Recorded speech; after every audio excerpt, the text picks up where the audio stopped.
Yes, my friends, and welcome back to the Jon Mahon Show, powered as always by Forever Loud. Well, almost not powered. Almost not powered at all tonight. Thank you for the pun, Ollie. John had a power cut about an hour before I came over. Yeah, I was just sat on my laptop doing a bit of work, and the non-studio lights were on, and all of a sudden just everything went. I was listening to music, that stopped. And yeah, it's mad, isn't it? Like society would just collapse without electricity. Yeah, like as soon as your house doesn't have electricity, as soon as your phone ran out of battery, you'd be fucked. Yeah, genuinely, it's like, cool. Where do we go from here? Turn all the lights down. That's to light a candle. I almost did. There's a couple of candles in the corner, but I found the lantern that I used for my Bray Wyatt Halloween costume. Last year, so I bust that out. Put on the mask as well. Yeah, he just crept around as the Fiend for a couple of minutes. Imagine just going into like your mum's room. Found some light. Follow the buzzards. How you doing, Ollie? I'm doing all right. It's Tuesday. Yeah. Because I couldn't do yesterday. Yeah. Busy man. Busy man. So yeah, that's why we are on Rare Tuesday for you, but very exciting show today. We are going to be joined in about 13 minutes by Bambie Thug. Now, Bambie this Friday has an opportunity to represent Ireland in the Eurovision Song Contest and is down for the final round of selection. Yeah, that's exciting, isn't it? Very exciting. And the song in question is a tune called Doomsday Blues, which we're actually going to do a quick reaction of now just to get the show going. We are indeed, once I get it up. There we go. That's what she said to. So this is the song that Bambie has entered in to represent Ireland in the Eurovision Song Contest. Yeah. Doomsday Blue.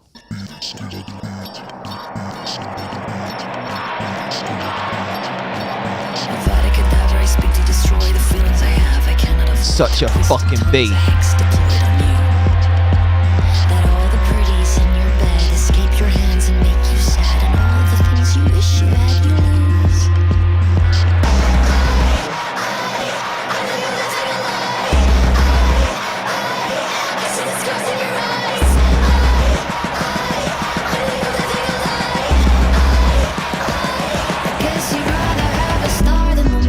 I love the acoustic switch. Up, yeah.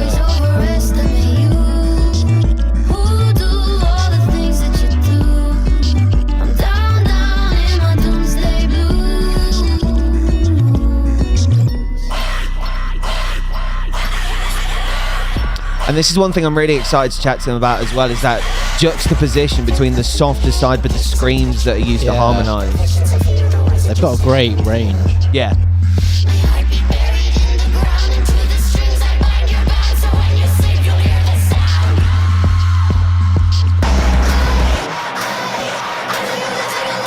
I really hope this gets selected to go into Eurovision. This would be amazing. Because I imagine they get a decent production budget. Yeah.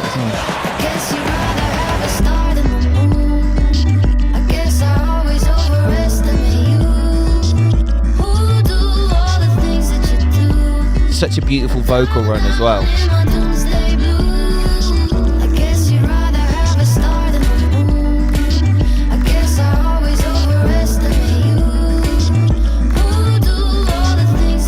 And I love the swing on the beat.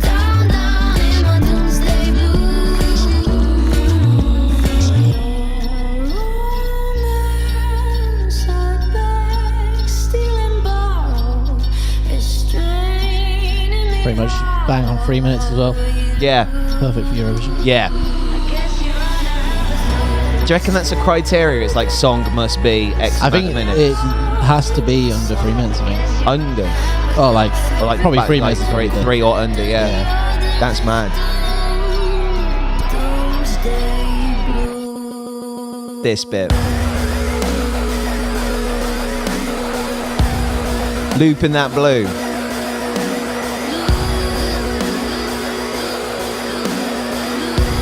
Love the introduction of real drums. Yeah.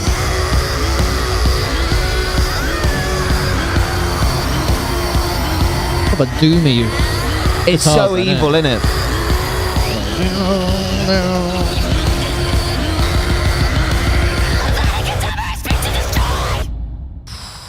I love that. Fire. It ends just on that.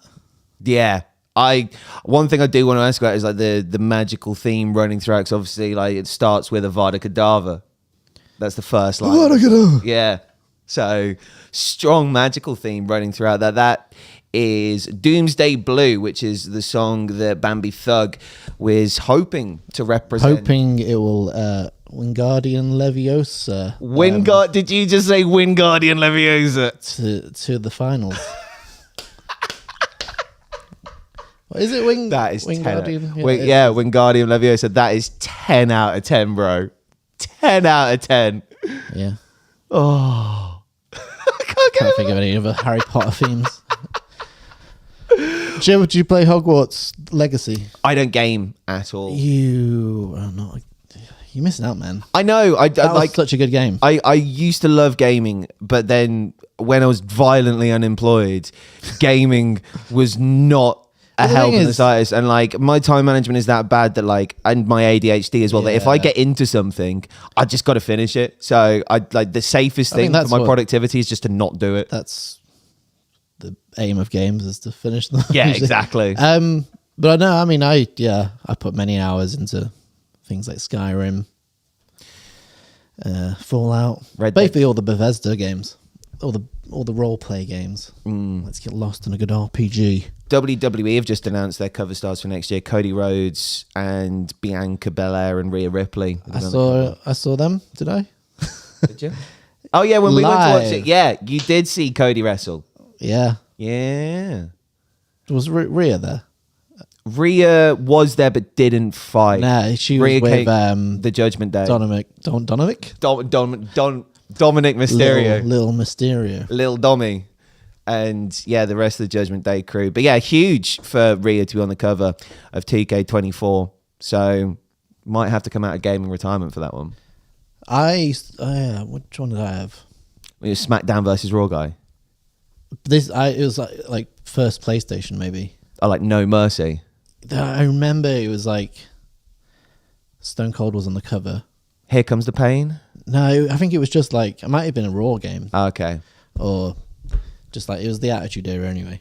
And it was cool because it was like, obviously the graphics weren't amazing. Yeah. But you played like the storyline, and each character, each wrestler had their own like actual like filmed little piece to camera. Let's go. Me as a fucking 12-year-old just like, yeah. And that's the bottom line. Because Ollie Route said I learned to do the people's eyebrow. I spent hours in the mirror. Because it's hard to do. Like, yeah. Like, you don't just have the muscles. A lot of people don't just have the muscles. You have to train it. I mean, you do, but there we go. I still do it. It's weird because like our orientation on here is like flipped. So looking at yourself on this screen, you're not raising the eyebrow that you think you should be raising. There you go. But there you go. No, do you know what's weird about what we're seeing? Is this is what other people see.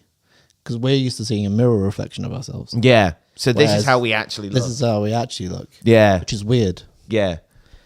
Because you never see yourself. Isn't it weird that you've never seen yourself? How other people see you. Other people see you. With your own... might have seen a recording of yourself. Yeah. But that's not you seeing yourself live. Yeah. From someone else's perspective. Yeah. Weird. Anyway... Well, my friends, Bambie Thug will be joining us in about 5 minutes' time. And then, did we say what we're going to do in hour 2? Did we talk about that? No, we didn't. So in hour 2 of today's show, we're going to go through some bands to watch out for in 2024. Because watch out! The element of surprise. There's a band in the corner. Then they've got an acoustic guitar. Ollie, on his Forever Loud website, put together a list of bands to watch. Wasn't just me. In my talented team of writers. Let's go. Editors. Ugh. My burp. I had jalapenos before. It was spicy. Oh, did you? Spicy burp. See, I haven't even been able to eat today because when I went to make some food was around the time when the power cut happened. So I was going to bust together like a nice little omelette, but no. No omelets in the dark. No. Terrible bad name. Isn't that Fall Out Boy song? No omelets in the dark. My omelets know what you did in the dark. But yeah, Forever Loud put together a must-watch list of bands for 2024. So we're going to go for a couple of those. Yeah. Some great up-and-coming talent. Yeah. And then we'll drop a couple of predictions as well, things we think might happen this year.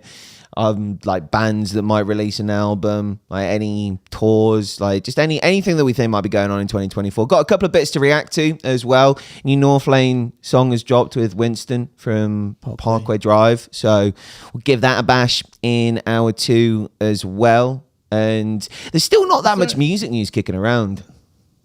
Yeah. I think a lot happened last year.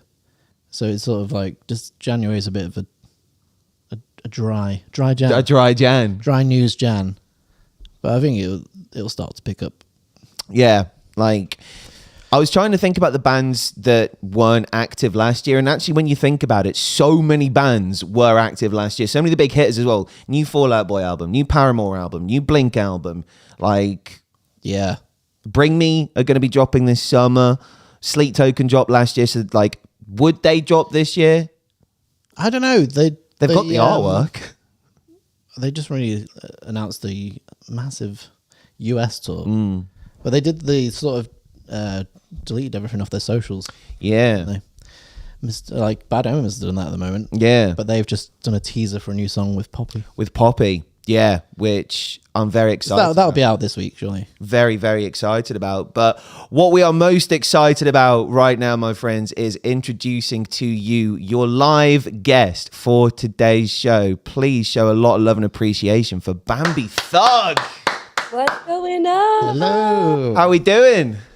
Yeah, good. Good, thank you. I've had a very stressful, very hectic day, but I'm now just had some dinner. My mom made me some food. So Nice. I'm a bit more chill. Nice. Mom's cooking always helps. Always, always. So Nice. good. Mom's She's a spaghetti. master chef. So what happened today, if you don't mind us asking? Why has it been so stressful for you? I've just been finishing like notes on the visuals and running around picking like last things up and packing my bag and checking everybody in for their flights, my team to come over, and just absolutely running around Cork City like a crazy person. Damn.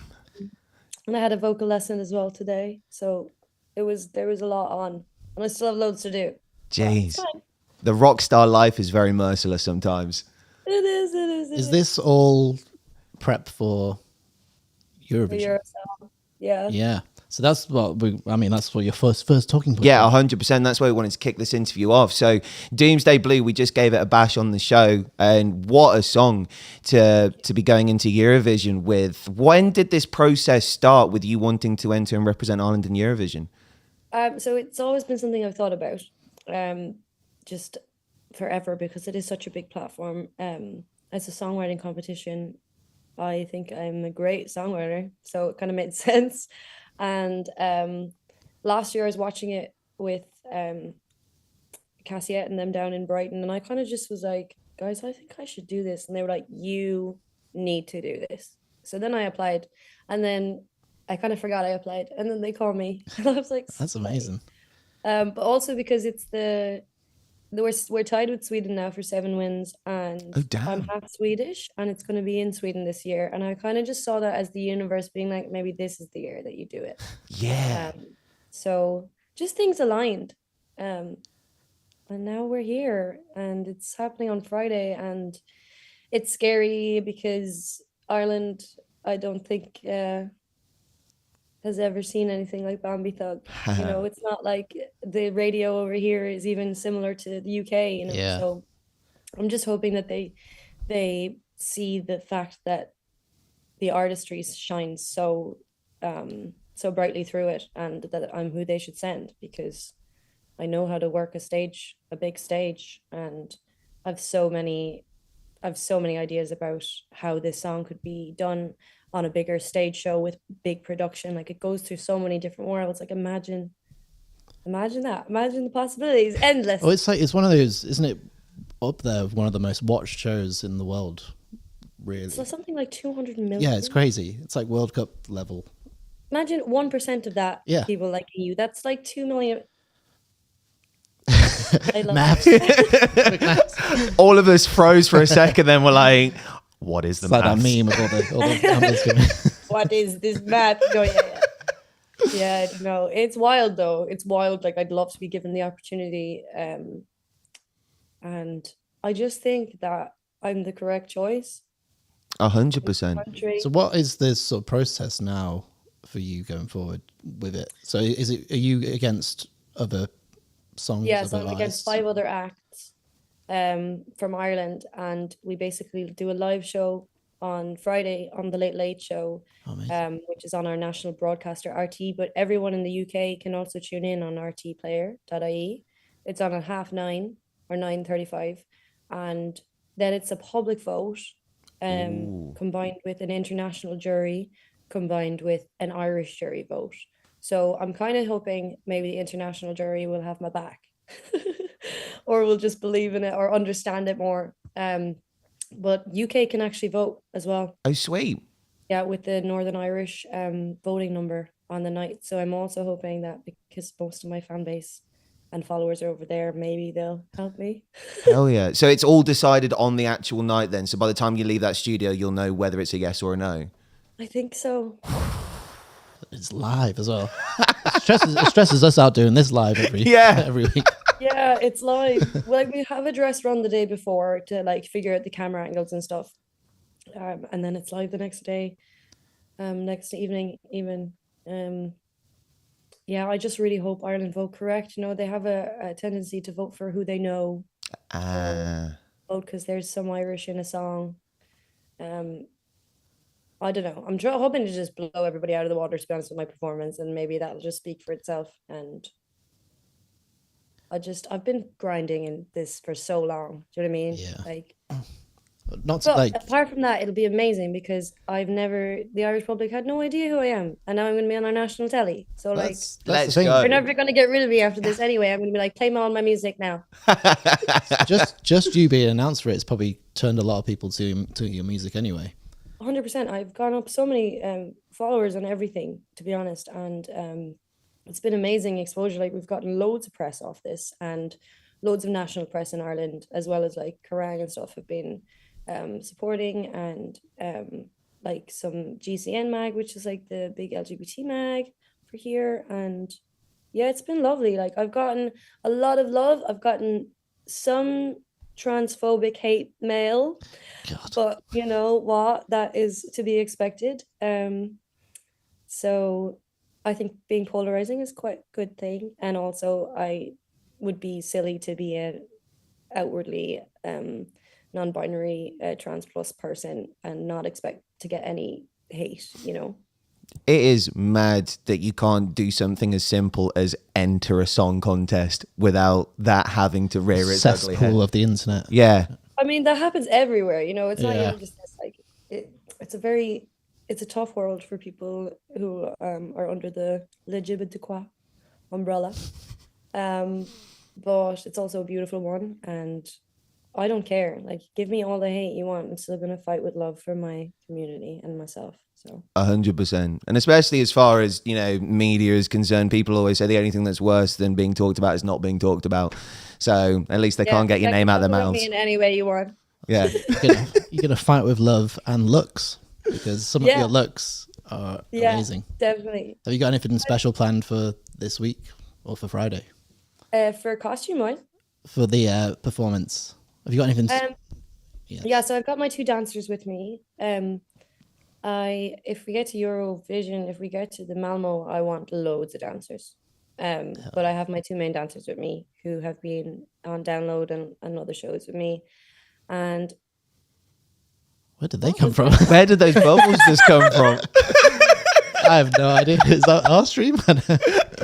What? Magic.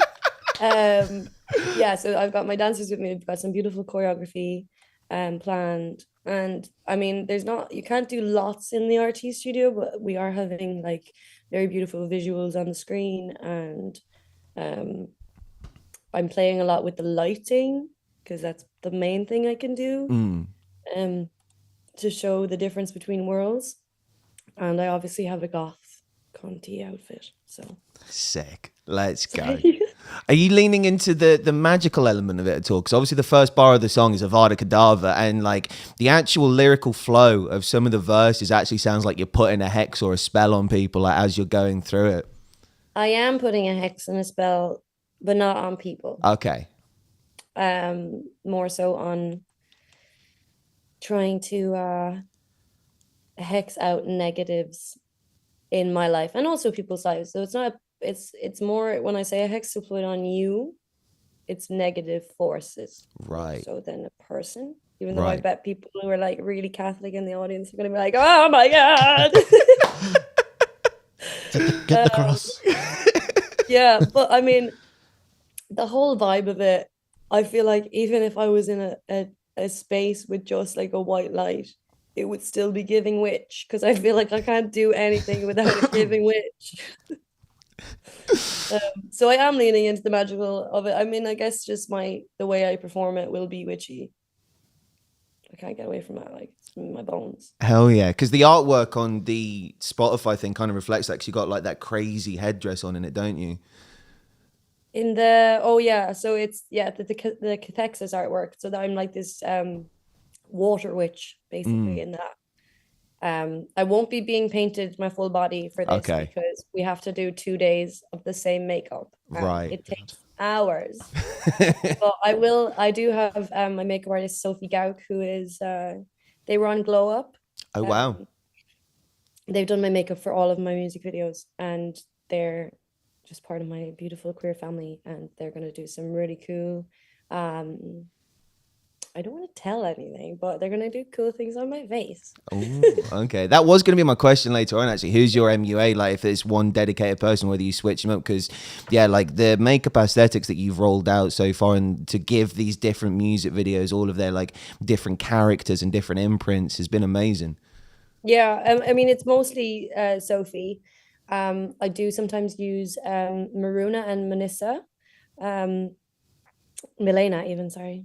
Melissa is a designer. Milena and Maruna did my makeup for my headline show, and they put me in like a bald cap, so that took ages as well. Damn. I basically, yeah, I don't know. I'm very connected to very creative people in my little circle, which is gorgeous, because we just like, we barter with each other a lot of the time. Like, if there isn't, when there's a budget, we can pay everyone, but if there isn't, like with Soph, sometimes we'll barter. Okay, you do a makeup look for me, and I'll come and write a song for you in the studio, because Sophie also wants to do music and is really good. Sick. So I'm happy to do that kind of bartering for now. And yeah, my costume designer is Ouch Boy, who's also just my little non-binary crew, basically, and Storm St. Clair is the creative direction, and they're also an artist, really, really cool. Like Brat Rock, Bratty, like they're just wicked. My gang is just super talented. I'm just so lucky.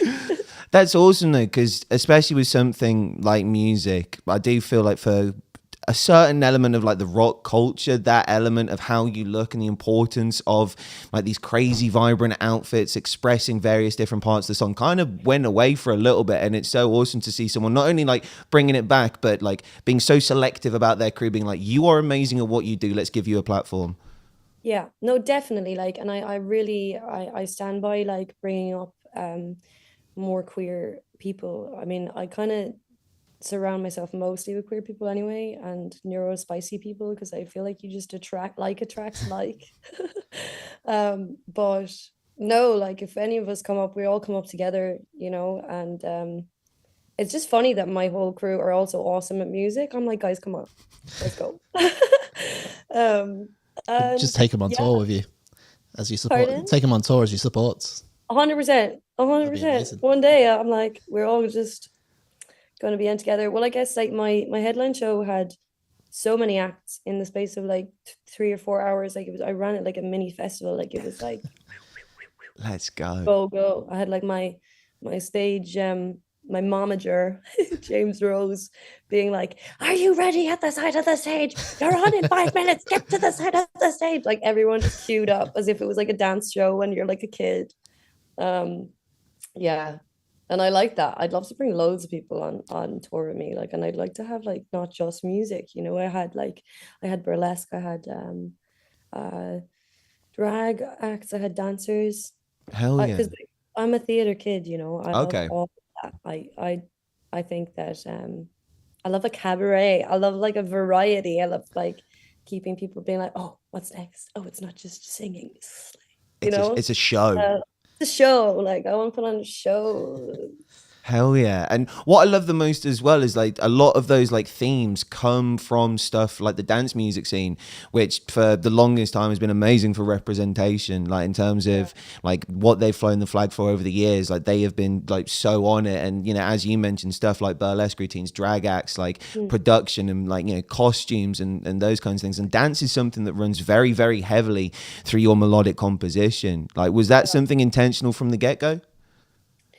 Yeah, I mean, I'm my first love and my first trajectory in life was dance. So I did a lot of ballet growing up, and I did a dance course here in Ireland, and then I was with Cork City Ballet for a little bit via that, and then I came over to London to do a musical theatre and dance degree. Damn. More focused on dance, but I broke my arm really badly before coming over. So I kind Was that of dancing?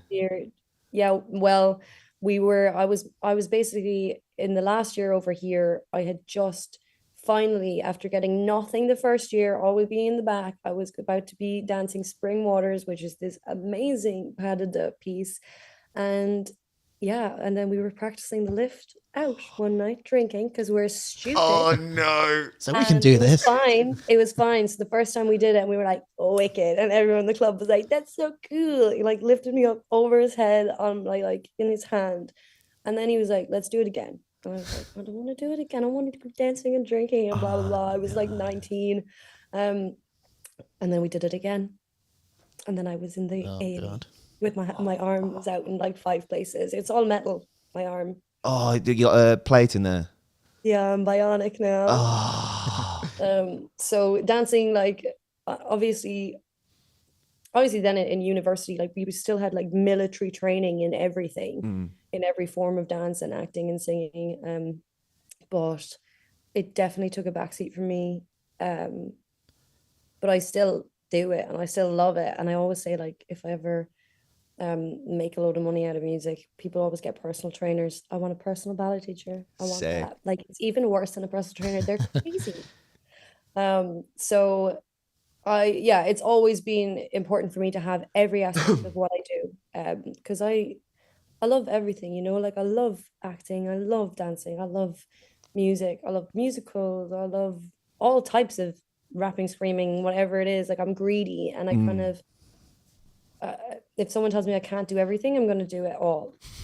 I think you can definitely hear that in your music. Like Doomsday Blue, I think it takes so many curveballs that you don't expect. It like builds up and you think it's going to get heavy, and then it drops out into like a softer part. And then I love the bit at the end when the screams come out and electro metal, it's super doomy. Like, I can't wait to see people's faces when you play that. I know, and it's the thing is, like, a lot of the late show audience are older people. Yeah. We'll see though, because when they announced it on the radio on RT a few weeks ago, people text in live, you know, and it finished, and I got out of the studio, and one of the people on the computers was like, "An old lady just texted in to say that she's 70 years old and it's her favorite song." And I was like, well, there is possibility for Ireland. That's amazing. Let's go, Ireland. Well, I mean, like, one thing I did want to talk about Doomsday Blue, and like Ollie just referenced it there, was like the ending of the song. Because what I love about the song is how, as Ollie said, it builds and it like takes away in various different places, and like it seamlessly flows. But then at the end, when you loop the word blue, and then that like staggers into like what is like a big sort of drop or a breakdown at the end of it, and like the word blue almost acts as like a hi-hat sat on the production. Yeah. Yeah, and it's like it makes your body just naturally start wanting to roll. Like when you're writing a song like that, like when you're demoing it and putting it all together, is that something that comes out towards the end of the process, towards the beginning of the process, like those like small little production elements? So what I will say, actually, as a sneaky view into me making music, especially with Tyler Ryder and Cass, there's never a demo. It's just as that's like studio, and then I guess some tweaks are done like for mix, but like it is usually like it is usually just as it is. Sick. That's in the amazing. studio. Like we'll do most of it, if not all of it. Yeah, I don't know, because we just go full in to fun and play, and then I think if you go at something too much, you can taint it afterwards. Like if know when it's good, because then you'll have demo-itis if you like. So don't have the demo-itis. Make the demo so fucking good that just is the song. Love that. The only one that we changed really was Tsunami, and it wasn't changed. It was just that I got Come and Have a Go to make the end donk, which I'm glad I waited to change that, because I think same with Doomsday. Like I love to have my endings of my songs just go off on one. Yeah. I think I like that. I like that there's a few of them that do that, and I will definitely continue to do that.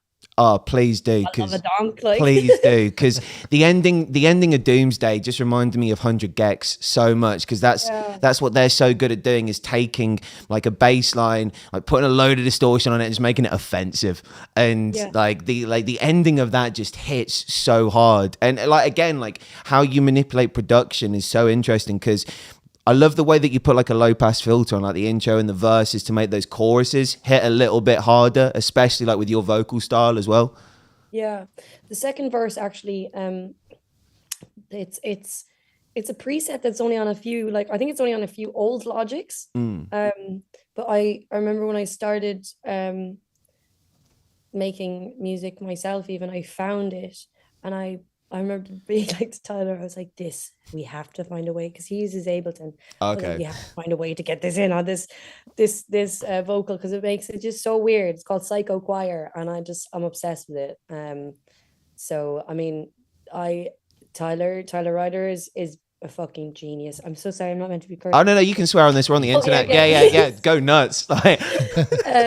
So Tyler Ryder is a genius with production. So just anything that if I'm like, sometimes I'll just play weird things, or sometimes I'll just be like, right, I want it to be like weird dungeon, I don't know, Donald Duck is hanging upside down, and then he'll be like got it. And it'll sound like what I want. Oh, that's amazing. So you've basically got a producer that you can put inside your head and go, can you pull this idea out for me, please? Yeah, I mean, like the thing is, we have been friends for a long time as well, so I think he knows me now, and yeah, it's just lovely. There's a few, I don't work with many people, but there's a few that I just really trust to always be a banger, and he's definitely one of them. Oh, 100%. And you've got so many bangers in your arsenal as well. I mean, Headbanger, love that one as well, especially like the way in which you scream. Like you've got a lot of different screams. It feels like you can kind of like pick and choose which one you want for each moment. Yeah, I've got a lot of different demons living inside me, let's be real. They're all going to come out at some point. Yeah. I don't really know what, half the time when I'm doing it, I don't know what comes out. It's usually a lot of layers, because I do a lot of characters. I'll layer, not so much in Doomsday. We don't have too many layers,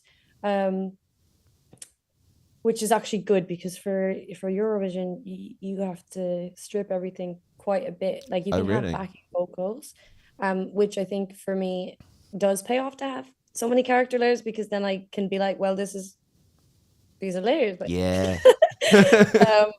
But yeah, for my screaming sections, there are a few different characters that I like to do.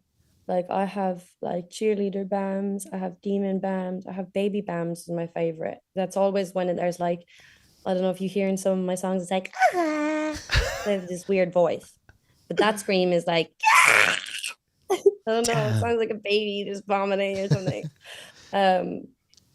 Yeah, I'm still even learning to scream better, you know. It's only screaming I only kind of found in the last 2 years. Damn. When did you start? How did you start picking it up?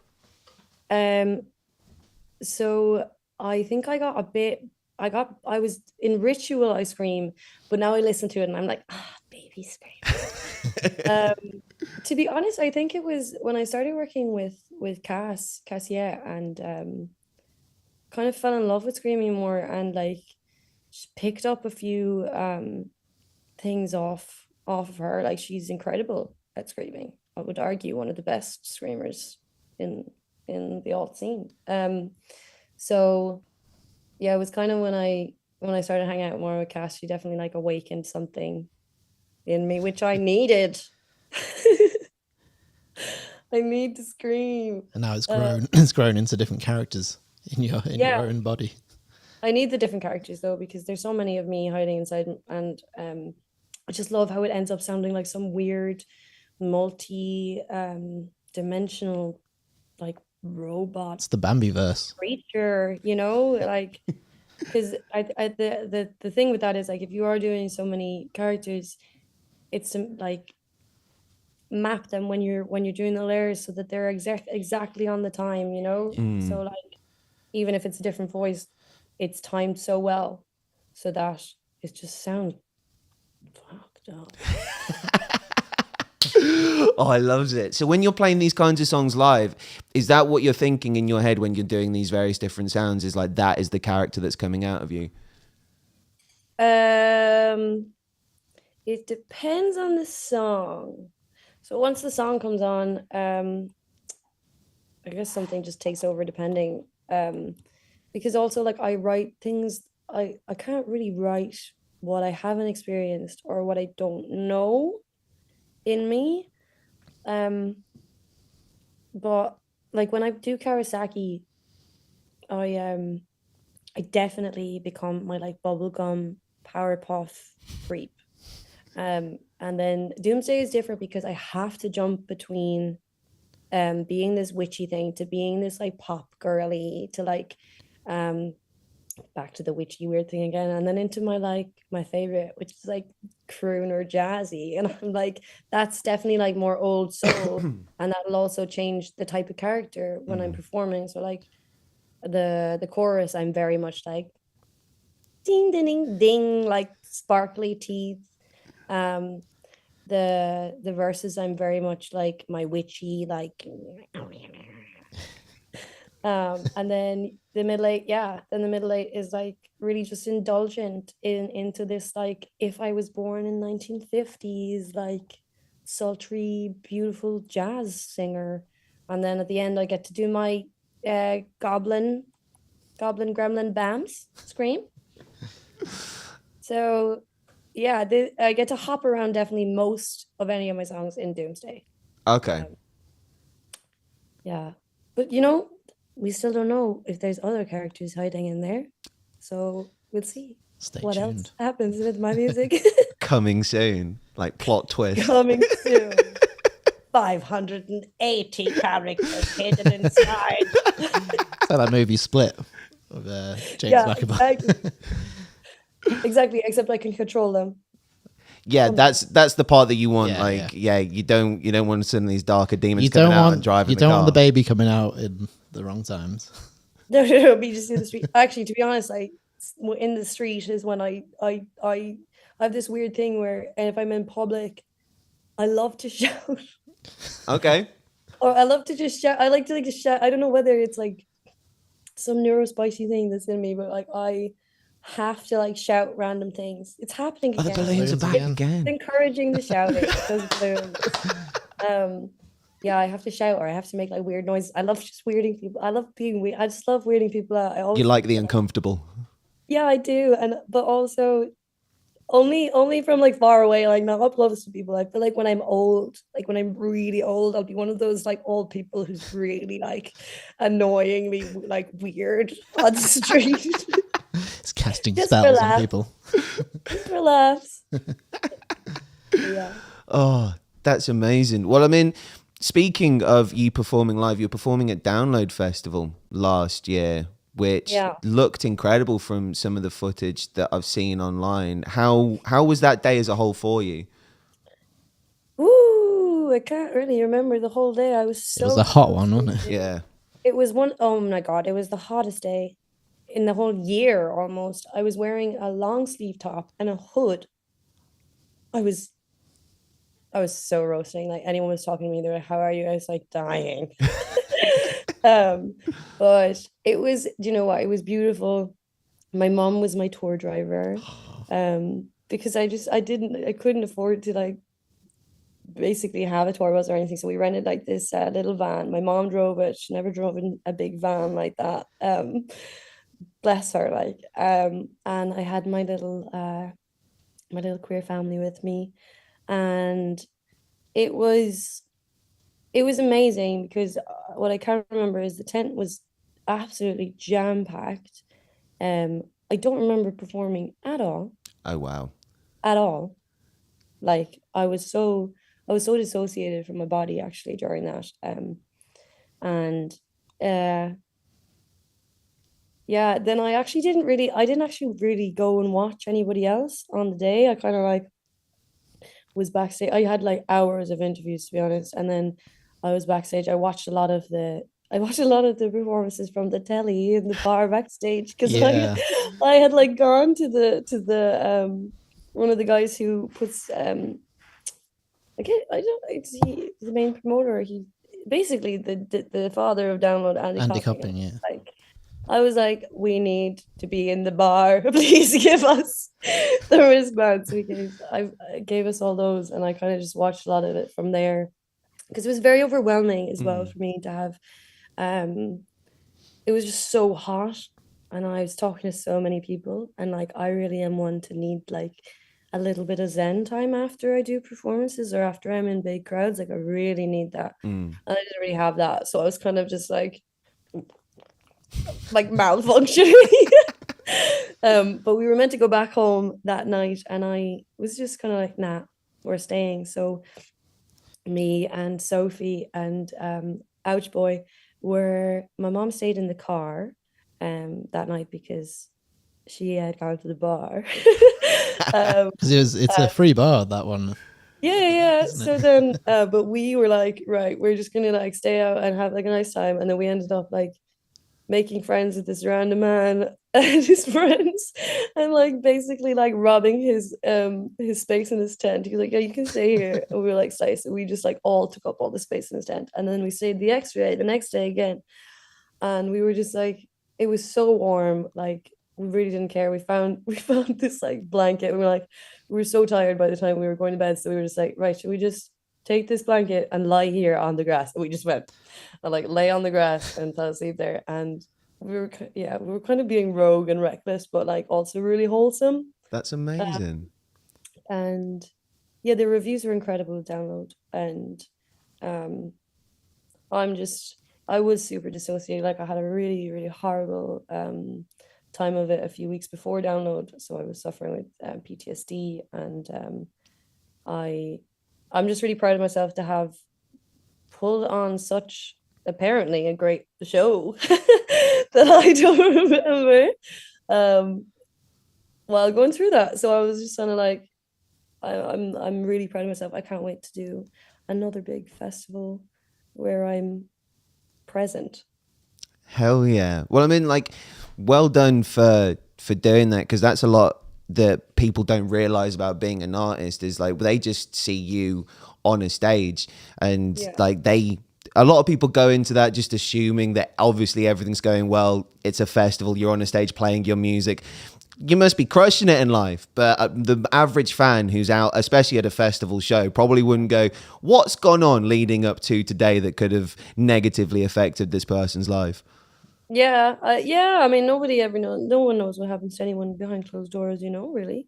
But at the end of the day, like, I mean, I think my ballet training, I owe a lot to this, is like, when there is a performance, you leave absolutely everything at the door.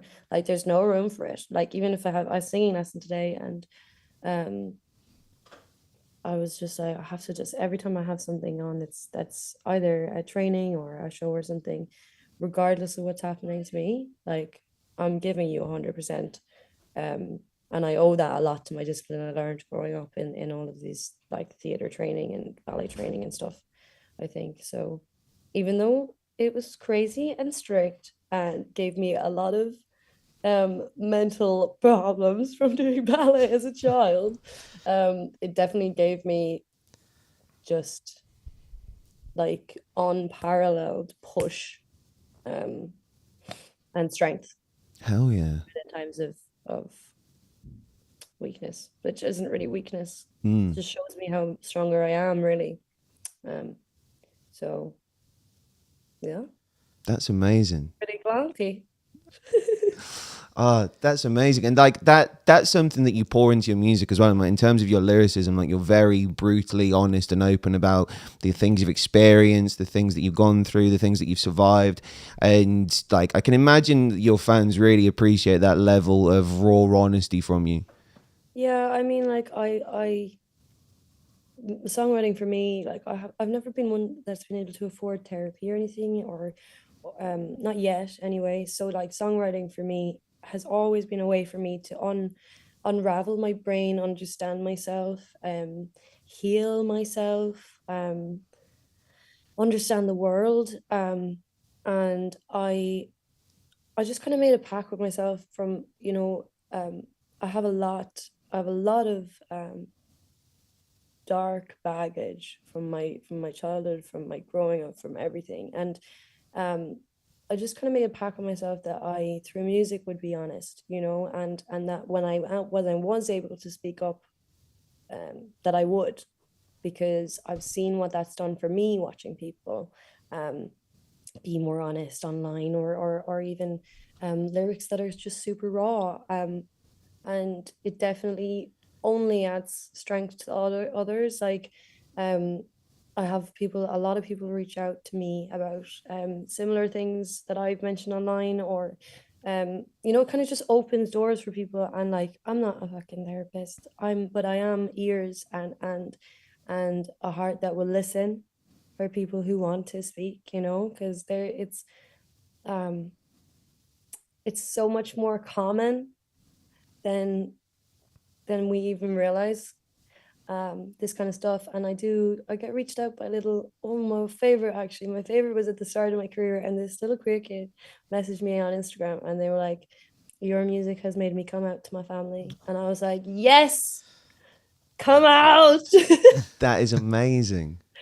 So if, like, I'm only a small artist at the moment, like, and I think that's so beautiful, and that kind of reinstates for me when I'm thinking that, I want to, I think artists always go through these ups and downs of being like, I'm done with this, I'm throwing it all in, like dramatic as hell. You're not throwing it in ever, you stupid. It's just a bad day, not a bad life. Just exactly. So then those kind of things always come into my brain then, to be like, well, you are now not doing this just for yourself. You're not, like, of course you're making music to heal yourself, and you have to write for you first.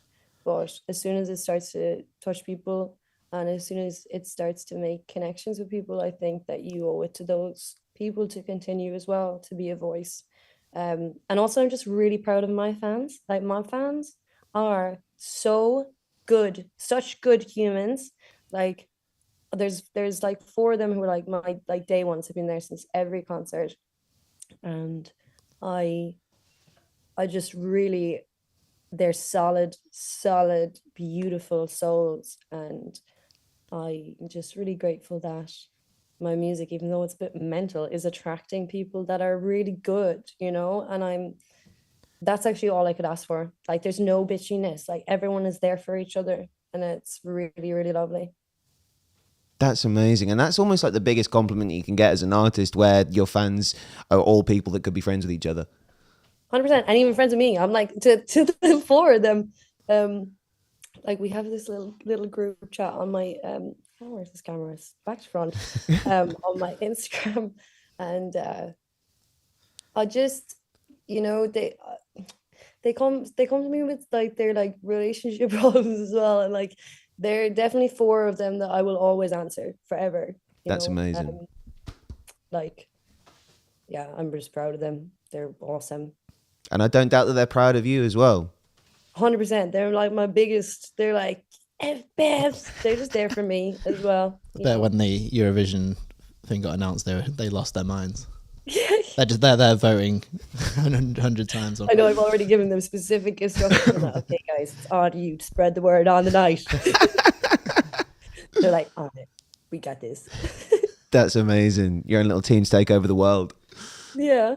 Oh, well, before we get out of here, because I do that's one thing that I do want to leave this interview on, is what everyone can do to help you out this weekend. But one last question I did have for you, and it's on your vocal style, because like one of my favorite songs that you've written is Last Summer, because the melodic composition of that song, it's such a beautiful dance track, but then the lyrics that you put over the top of it, like heartbreaking in terms of like the subject matter you're talking about, but the delivery of it as well. You do something on that song that Sia does that I absolutely love, which is Sia's got like this pitched rasp on her voice, and you do that so insanely well. And like for me, it conveys so much emotion, that one singular sound. Like in terms of like those vocal techniques, I'm guessing that's something that your vocal coach has helped you out with loads over the years. But that almost feels like something that you were born with, that kind of noise. I actually I only have a vocal coach recently. And so when we were in uni, I'm trained as well as a vocal coach. Oh wow. But that record, really, when I was making all of those songs on Cathexis, like I wasn't thinking about, like I usually also only do like a few takes. Like I actually just can't be bothered spending it fucking ages. I'm like, that sounds good. Yeah, we nailed it. Unless it's like Love Bites, which actually I think ended up only being used one take, but we did loads of takes and then we went back to the first one. We were like, no, that's it. Okay. But on Last Summer and things, no, the only thing I remember when I was making Last Summer is always being scared of when it goes higher from the lower, because I still like, I know like I can do it. I can sing up there, but there's always like this for it. But no, I don't even know. I think maybe it's because I smoked a lot of weed. Okay. That's the secret. Right? That's the secret sauce. You know, like, I mean, not really now, but like definitely when I was in theater school, like my voice was a lot cleaner. And then I started smoking cigarettes and all the other things, and definitely added a rasp. But then I started liking the rasp, and I was like, I should stay smoking. Hell yeah. But now I'm actually on the nothing. I'm not even drinking at the moment. I'm like nothing. But yeah, I think it's just to be honest, natural. What am I gonna say? Damn, some people are just born with it. Yeah. Oh, there's some things you just can't teach. Be able to help me. Yeah. But some things just come naturally. Yeah. Damn, that's amazing. Well, yeah, like keep crushing on that front, because as soon as I heard that, I was like, that is so pure, so damn pure. Well, Bambie, before we let you go, how can we, as anyone who's watching this right now, help you out this weekend? Okay, guys, this is the lowdown. Get on rteplayer.ie at 9:35 p.m. on Friday the 26th, this Friday. You don't need a VPN for the Late Late Show. On RTE, it might confuse you because you need a VPN for different things, but not that show. And you can vote if you're in the UK with the Northern Irish voting number. Voting is also unlimited in the time that the lines are open. So just spread the word, because we need to beat the rest of the people who already have backing in Ireland. Hell I love you, and if I win, I'm gonna like give you the best show in Malmo and bring fucking alt to the Eurovision. Take over the song contest, rightly so, as a songwriter. Let's fucking go. We will clip that and make sure we put it absolutely everywhere this weekend. Well, Bambie, thank you ever so much for your time. We really do appreciate it. And best of luck this weekend. Like, we're rooting for you and everyone else is as well. Hell yeah. Thank you so much. No worries. Thank you. Well, my friends, show a lot of love and appreciation one time for Bambie Thug. There she goes. Amazing. What a tune to represent the alt scene with at Eurovision this year. Doomsday Blue. And as Bambie said, that is how you can help them this weekend. We will clip that. We'll put it everywhere. We'll make sure that we remind you and we put it in front of you. RTE.player. Yep. RTE player. That's the one. Right, we're going to take a very quick break right now, and then we will be back in hour 2 of today's show, giving you some much watches for 2024. See you.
Yes, my friends, and welcome back to hour 2 of the Jon Mahon Show, powered by Forever Fucking Loud. Forever effing jeffing loud. Live, life, love. Live, laugh, Limp Bizkit. Live, laugh, Limp Bizkit. That's the one we're looking for. Welcome back to it, my friends. We're going to do some reactions to kick off hour 2 because the new music train has started a rolling for 24. We had to be a little bit patient. Choo-choo. But all aboard because we've got 2 tunes that we want to get into. 2 Australian bands. Yeah. Good shout, Australia, for giving us some fire at the start. Australia is probably one of like the best like heavy music scenes of like the last 10 years, I reckon. Oh yeah, you're like in terms of metalcore, you can't fuck with what's going I feel on in like Australia just delivered so many good bands. Yep. Starting obviously Parkway were like the sort of start. The flag bearers. Then obviously North Lane. Then you got Make Them Suffer. Yep. Amity Affliction. Yep. I was going to say Amity Affliction. You took that one. North Lane. Polaris. Alpha Wolf, who we'll get onto. Thornhill. Supported holding absence. Yeah, Dr. Scott. Yeah, me and you. And Dr. Scott also says the riff for the intro music. What the fuck is it? It's something courtesy of Ollie's hands. I wrote that. Yeah. Wrote the theme tune. Yeah. Yeah. I didn't actually write it specifically for this, but it just worked. Did you not? I was just like, I could use one of my riffs. Yeah. It's not doing anything. It's a fucking banger of a riff. Sitting on my hard drive. Might as well put it in an intro. Yeah, and it works well as an intro. But speaking of riffs. Yeah. You ready for this? So this is Miasma. Is that how you say it? Miasma. Miasma. I've always said miasma. What is it? But it's, I don't know. But it's the album, my favourite Black Dahlia Murder album. Yeah. It's called Miasma. And probably my favourite song by them, which is the title track. Let's go. Miasma. Potato. Well, this is what it sounds like.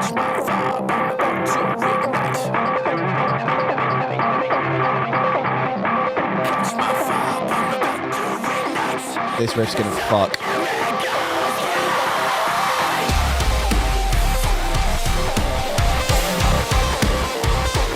Is that a synth over the top of it? Or is that another guitar?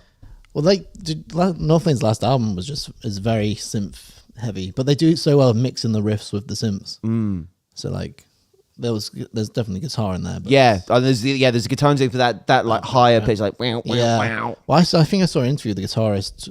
Or one of the guys who he's the main songwriter, just had like these old synths that he's been playing with.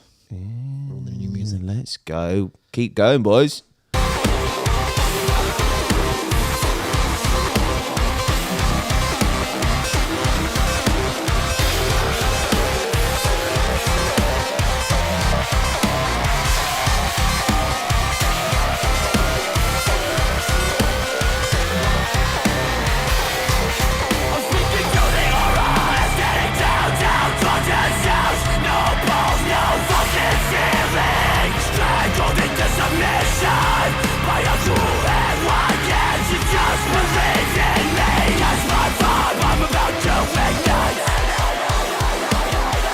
I've always been a fan of rap screaming. You know, where it's like a rap flow, but you're screaming. Yeah. Love it. Marcus is such a good vocalist. Yeah. Yeah, an unbelievable talent. Yeah. Because he joined, he's not the original. Everyone was hating, because obviously the first album, was a different guy. Yeah. Can't remember his name. And then Marcus joined. But he was a great, I think a lot of people didn't want Marcus originally, but I think he's just incredible. Unbelievable voice. Yeah.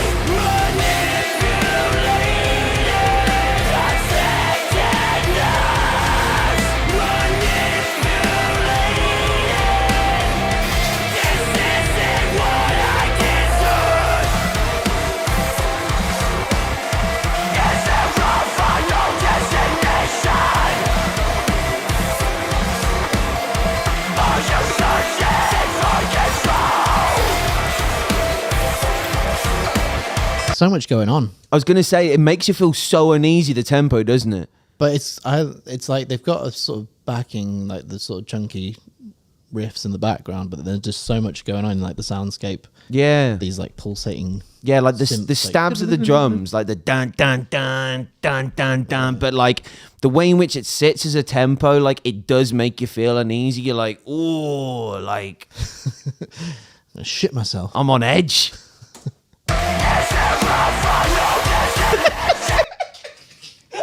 I'm gonna shit myself. It's shit myself riff. It's a shit myself riff.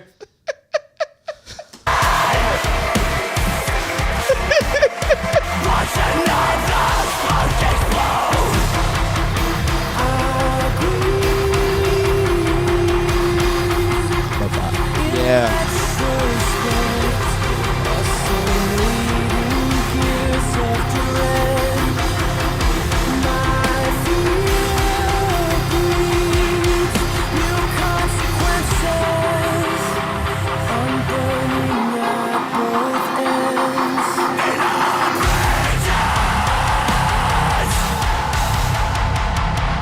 That was like a breakdown out of nowhere, wasn't it? They've gone, like, they used to do this so much when in the older stuff, is just messing with the time signatures. And they've just thrown this fucking weird, I don't even know what signature it's in. 18 over 33.5. Some Meshuggah type shit. But it's great. Yeah. I like it. How's Winston going to hit that? That's the question. Do you reckon he's going to come in on bridge into breakdown? I reckon breakdown, yeah. Yeah.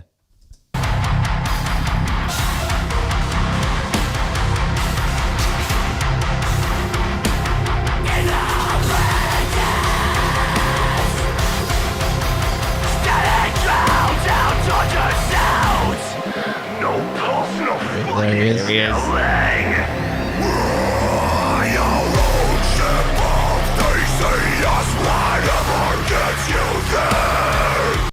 That is a proper Meshuggah vibe in that. Fuck off. Oh my God. That is chunky. Yeah. Roll that back. Yeah. Pull DJ. No pulse, no fucking feeling. Your own ship of they say us whatever gets you there. Rip out the heart, strip me for parts and then press experiment. Bring it back, but slower, please.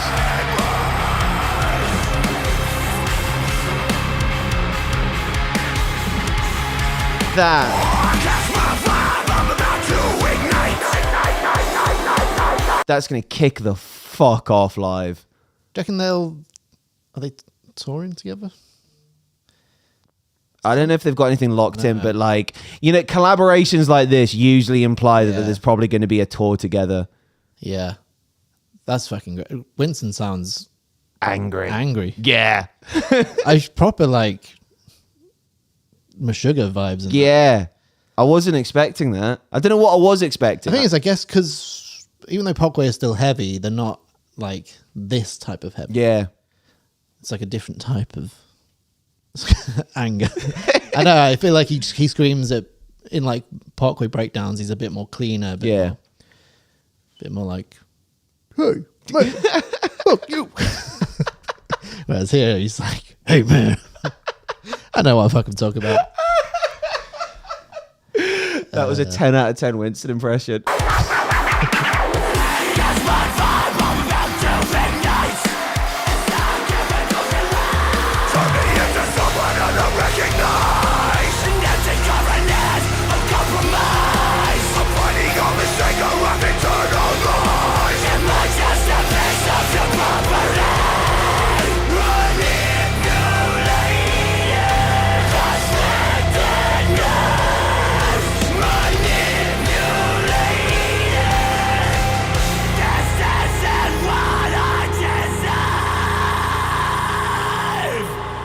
Fuck. That goes. I really, really enjoyed that. That goes in. Goes in, goes off, Yeah. Goes hard. Goes hard. Goes hard as a motherfucker. Rock hard.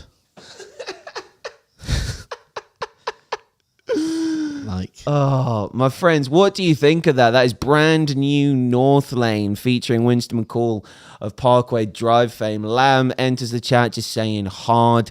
Nevin says new club track. Apparently so, my friend. Dr. Scott says it's a bit of a pivot back to their alien sound. It's beautiful. It is beautiful. It is. It's heavy music at its finest. So... this is why I like having Dr. Scott in the chat. Dr. Scott knows so much compared to us. Well, so it is miasma. Miasma. And it means oppressive atmosphere. An oppressive atmosphere. Damn. It's good to know. Damn. Every day's a school day. Thank you, Dr. Scott. That's why you're a doctor. Right then, we got a second song that we want to react to before we get into our most watched bands for this year. Our second Australian band. And this is another collaboration. Featuring Ice-T. Yeah. Not water tea, iced tea. Hit it. Sucks to suck.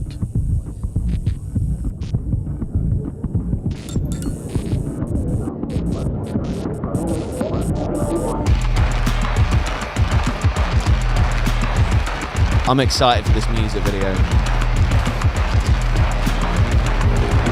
I am too bent out of shape, walking around with a limp. Wait, no, wait, I am too bent out of shape, walking around with a limp, looking for something to break.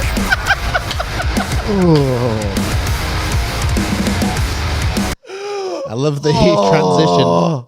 The breaking glass transition. Stone Cold Steve Alpha Wolf. That was phenomenal. Good, go. Yeah, I got to pull that back one time. Too bent out of shape, walking around with a limp, looking for something to break.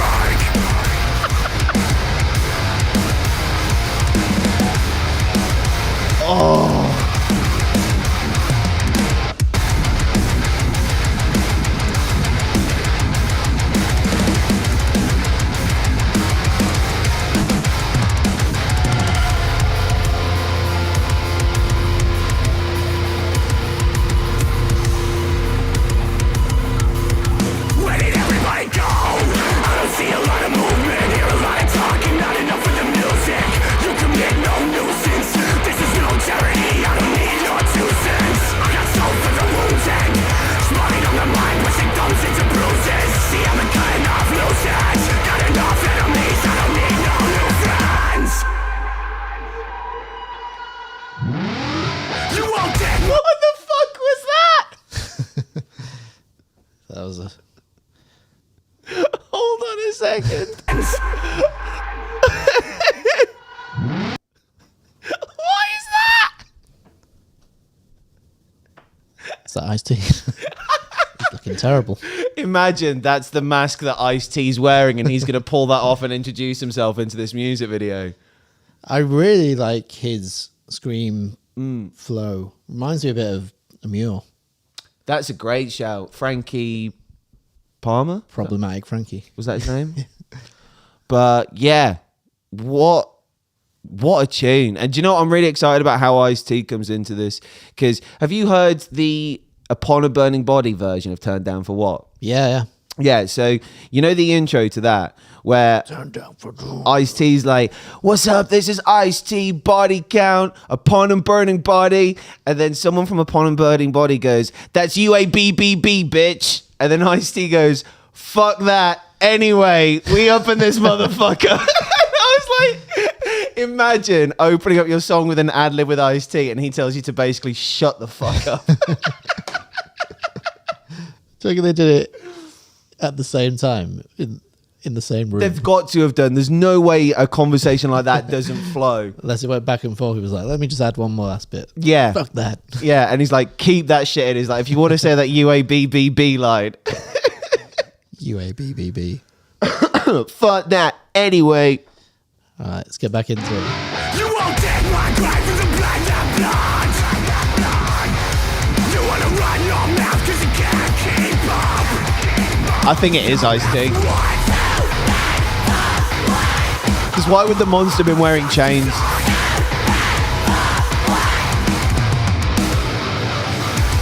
Also, can we just say, cheerleading sound effect, very underrated. Like, Bring Me doing it on Happy Song, SPIRIT. Do love that effect. Yeah. Architect said it on the new single. Yeah, Seeing Red. Seeing Red. Until everybody knows to be stuck by a ketchup with a riddle in the middle of the madness.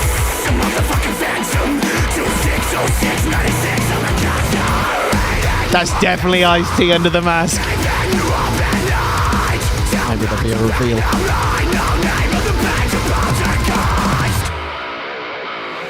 You won't take my grave with a blade of blood. You wanna run your mouth 'cause you can't keep up. No matter what. Oh, sucks to suck.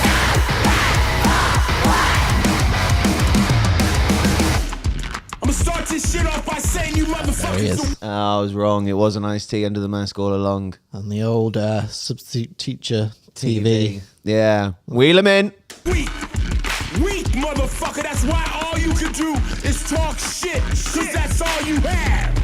If you coming for me, you gotta come better than that. I've been Oh, they are through actually too together. much shit in my Oh, yeah. life for your pussy ass to bother a motherfucking thing I'm doing. Your blade's too blunt. This is Alpha Wolf, motherfucker. You wanna die? What a build to a breakdown. Mother rock, count your teeth, pick her up.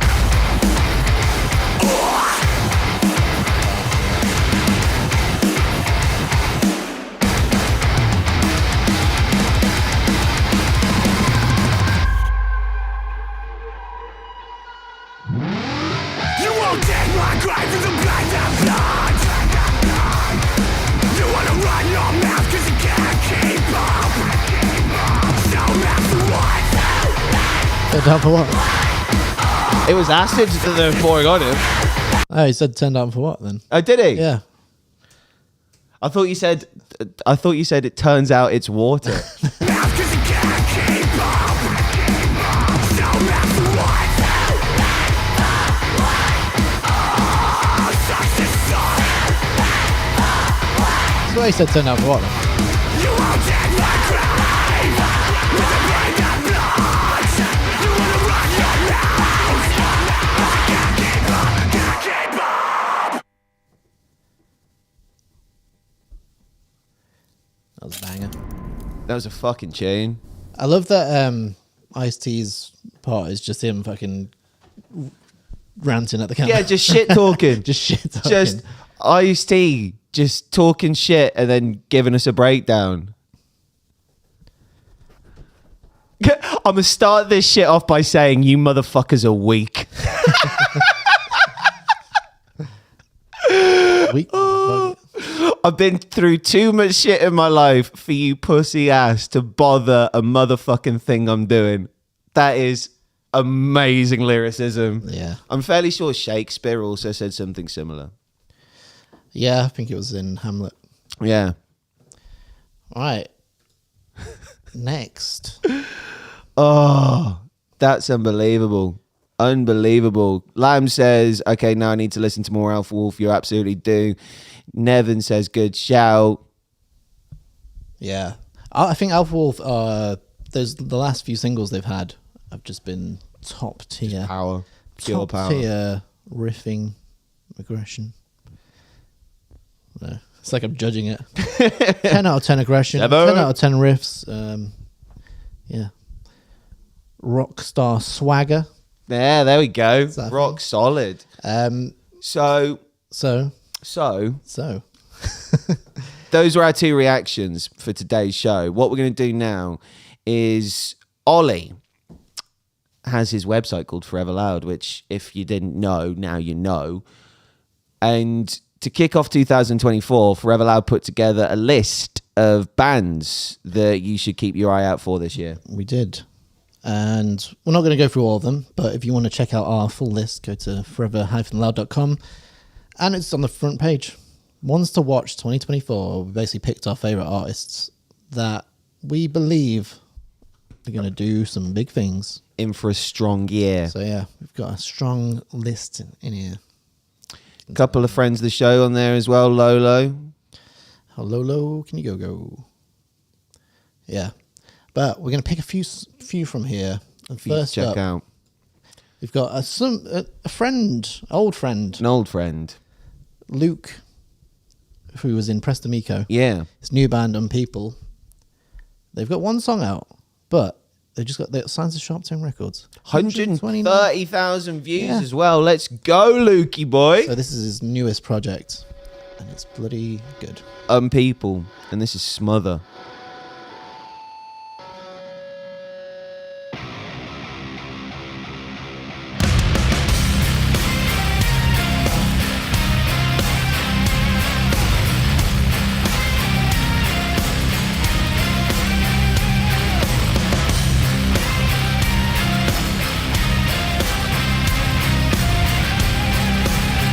That riff fucks. Fucks.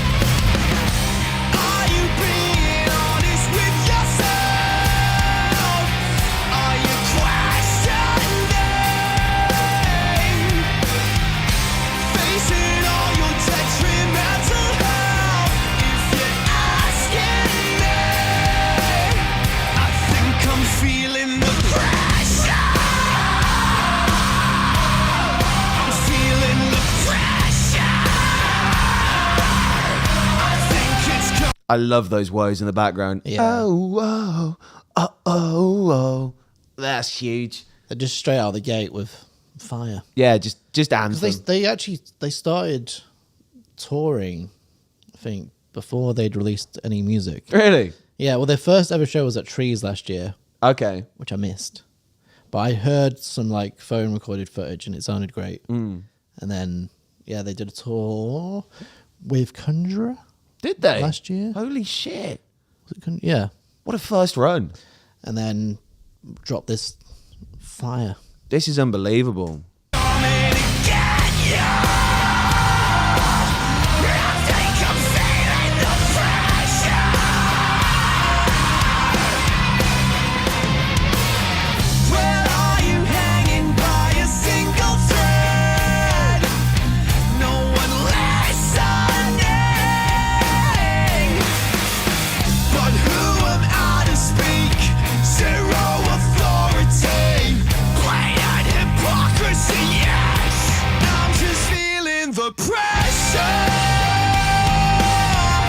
Big chorus as well.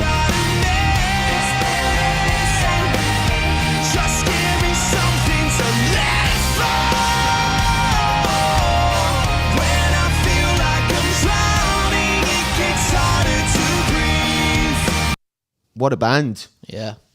Ones to watch. Definitely. 100%. I'm pretty sure they are playing Trees again this year. And I think they've been announced for some of this. Let's go. So, yeah, my friends, if you head into any UK festivals this year and you see People on that lineup, no excuses. Yeah. And so next up, another one of my picks, Tropic Gold. UK band, they've got a fairly strong back catalogue, but this last year they got signed to Unified, UNFD.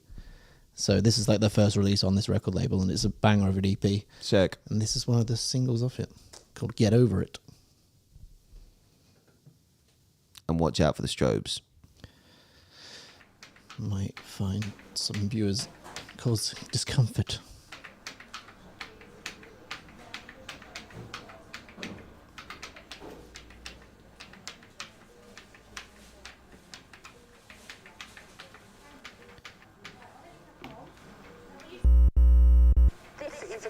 For Maniac. Please collect your medication to continue your wonderful experience.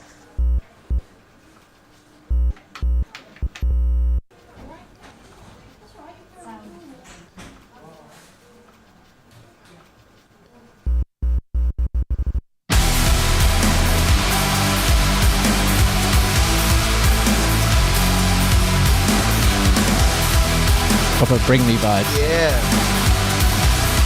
Sounds like Nihilist Blues. I know there's something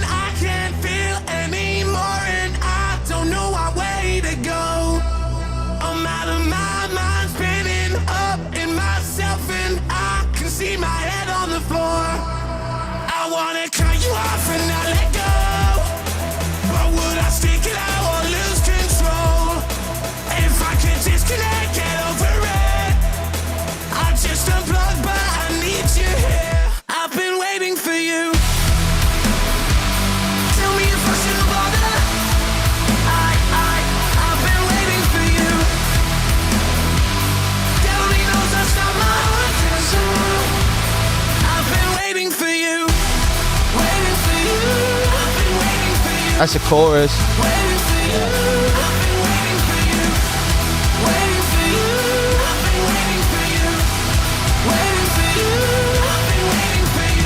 Big fan of that. I like the R&B style of his vocal on that chorus, like going falsetto on top. And the EP they dropped with this on, it's all this level of songs. There's no dip off. There's no like bad tracks on it. So definitely a band to check out. Hell yeah. Chop It Gold, Get Over It. Well worth your time. What should we do next? Let's go Lolo. Some lyrics that millennials or emos might find extremely offensive. To be honest, I think skinny jeans are fine. It just felt like a really good line. Viewer discretion is advised.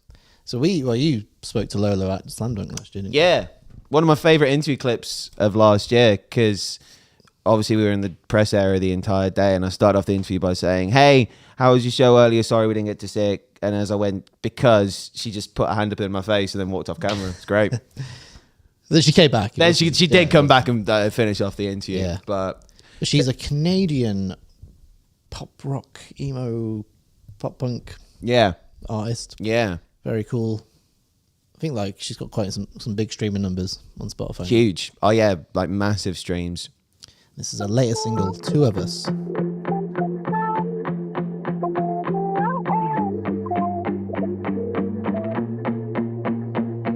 You still wear skinny jeans, and that should have been my first sign that you can't let go of the past. So why should I be surprised that you're still texting your ex and holding on to shit for dear life? Make the blood rush to my head, make me wanna nuke my insides. You call me, That's a great line. Make me want to nuke my insides. Yeah.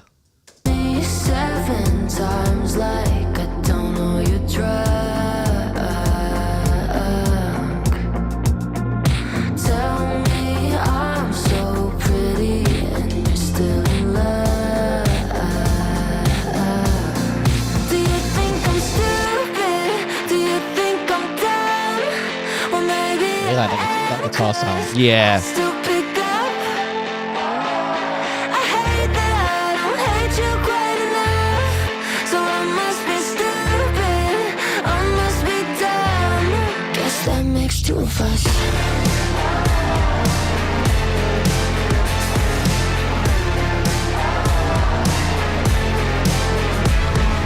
Don't worry, darling, you still I tell you what, as a songwriting structure, I love, and it's such a simple thing on a pop punk or a punk rock tune, is that big anthemic, almost slowed down chorus, and then the palm muted guitar verse straight out the back of it. There's quite a lot of songs that use It's so simple, but it's just the dynamic shifting from big to just palm muted.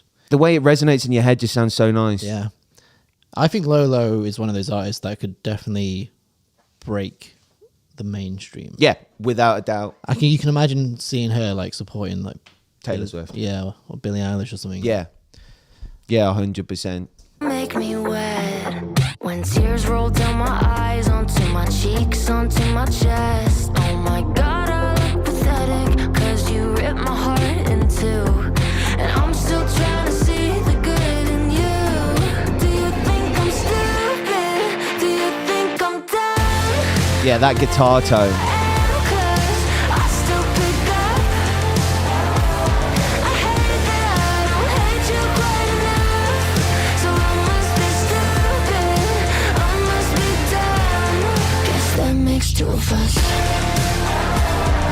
What a fucking tune. My friends, go and show a lot of love and support to Lolo. That is two of us. What a tune. What a bloody tune. Now for a American band, I believe, called Post Profit. And I really like this. It's got a very nostalgic, grungy 90s vibe. Okay. I like how we go from like really sort of like happy pop punky stuff to grunge.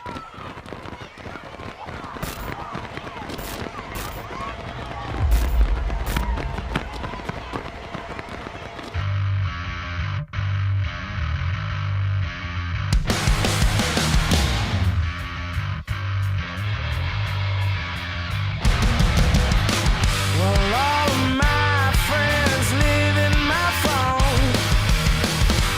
try to call me, but I guess I'm never home. I'm sorry if you think that I don't care, but maybe I don't wanna say what you need to hear. High school is over. Very Frank Carter and the Rattlesnakes, isn't it? Yeah.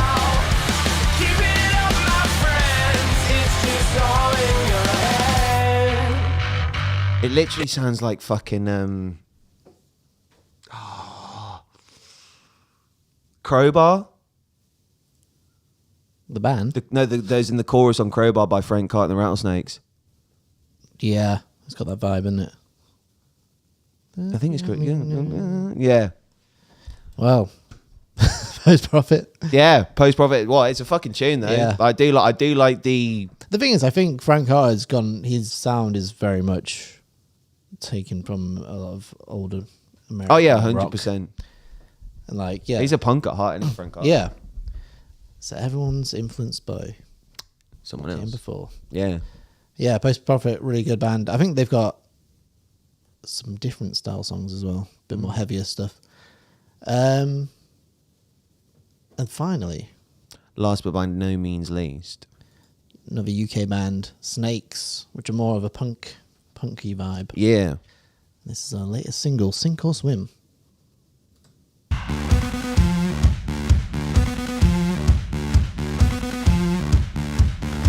Love that synth straight away. Contact sports, they say it's sink or swim. They say that life's a beach and I should dive right in. They say it's on du trois, I say it's 1, 2, 3. They say excuse my French, but you're a pig. Can you break the mold? Can you Look fight at this. with your hands? Is that the radio edit? Yeah, maybe. Kill on command. Are you fast to react? Can you lie through your teeth? Are you hunting your prey? Are you one of the beasts? Are you one of the beasts? Are you one of the waster? Lucky pump no pressure. Skipping stones, no future. Sun in your eyes is good to be alive, but such a waster. Lucky pump no pressure. Skipping stones, no future. Sun in your eyes is good to be awake and so alive. Can you break the mold? Tell you what it reminds me a lot of is soft play. Yeah. Like if you put some synthesizers over the top of the old Yeah. school soft play stuff when they were what I can never remember Slaves. the name of the album. The album where there was two dogs on the front and it was like pink. Yeah. I can never remember the name of that record, but there was. You know what I always remember about? Are You Satisfied? Yeah. One of the music videos on that album was filmed outside my old house in Peckham. No way. They're like literally going down the road. I didn't see it, but I watched the video and I was like, my house is just there. That's amazing. They were just following you. Yeah. They were looking for you. For some reason. Can you fight with your hands? Can you work like a dog? Can you kill on command? Are you fast to react? Can you lie through your teeth? Are you hunting your prey? Are you one of the beasts? Are you one of the waster? Lucky pump, no pressure. Skipping stones, no future.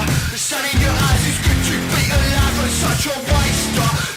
And I always love when a band are unapologetically British with their delivery of their lyrics. But that's like the point. It's like you can't make this sort of music and put on any other accent, really. Nah. It's pure British punk. Yeah. Drop a bruv in there every now and then as well.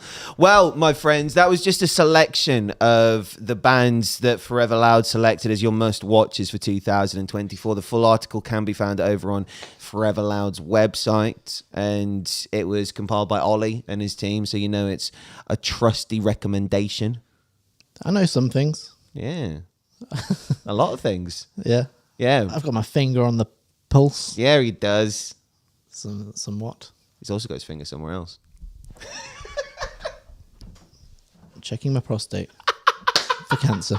So always check. During always the get, show- during always the get show. checked out. Yeah. So yeah. Yeah. I do have On that note. I do have a horrific joke about prostate examinations, but I'm not going to tell it on the stream. My friends, thank you ever so much for joining us tonight. I know it was a bit unusual, us being on a Tuesday. And do you know what was great, actually? When I put up saying about the power cut, someone messaged me and said, were you meant to post this yesterday? And I was like, as if you know our show is meant to be on a Monday. That's amazing. Oh, yeah. So they didn't see your postponed one. They obviously hadn't seen the postponed post, no, but I was like, oh, look oh at my us. God, people actually care. I know. Look at us becoming part of people's routine. Well, shout out to everyone in the chat on this show. We love you. We appreciate you. Thank you ever so much for tuning in. We are going to be back next Monday. And do you know what?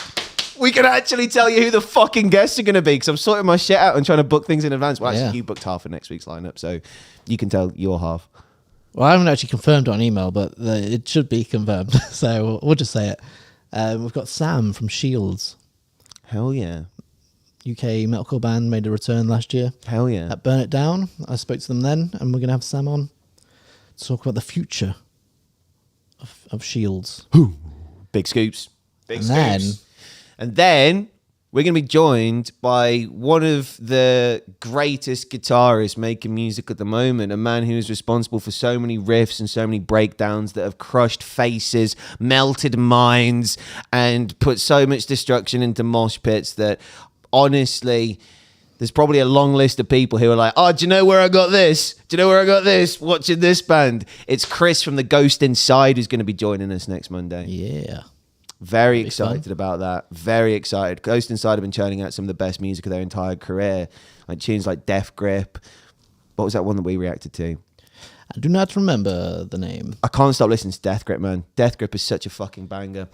Anyway, my friends, that is next Monday's show. But all that is left for us to say on today's show is my name's Jon Mahon. Peace and love. Stay alive. And I'm Ollie Rout. Go fuck yourselves. See you later.